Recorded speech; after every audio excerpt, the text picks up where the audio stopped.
हार्दिक शुभेच्छा.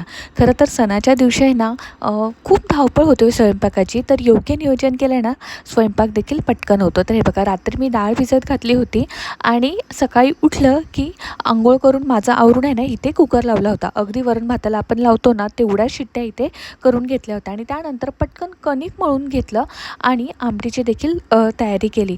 अशा पद्धतीने आपण जर रेडी केलं ना तर आपला स्वयंपाक देखील रेडी होतो आणि सणासाठी देखील आपली पूजा वगैरे पटकन होते. तर मी इथे स्वयंपाक करत होती तोपर्यंतच आहोंनी इथे आहे ना दारासाठी तोरण, गुढीसाठी आणि देवासाठी इथे हार बनवत होते.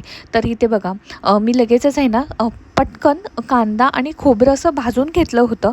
जर अगदी गडबड असेल ना तर सणासुदीच्या दिवशी मी अशा प्रकारे भाजून घेते आणि खरंच छान लागतात. आणि इकडे साईडला माझा चहा देखील झाला होता रेडी.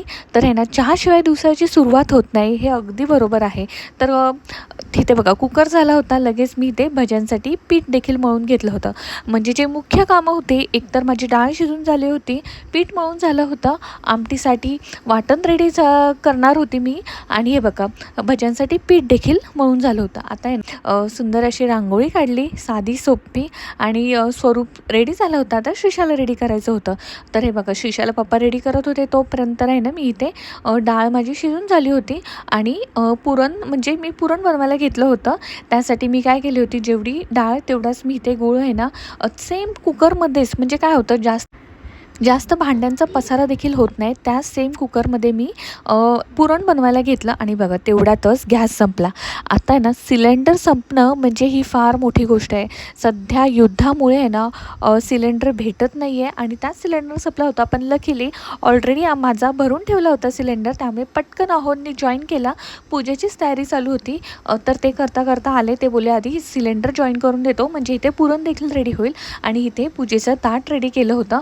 हे बघ, गुढी उभारताना आहे ना काठीला स्वच्छ असं पुसून घेतलं होतं, त्याला कुंकू लावलं होतं आणि नंतर रेशमी वस्त्र, कडुलिंबाची पानं, आंब्याची पानं, हार आणि घाटी आणि त्याच्यावरती उलटा कलश लावायचा असतो.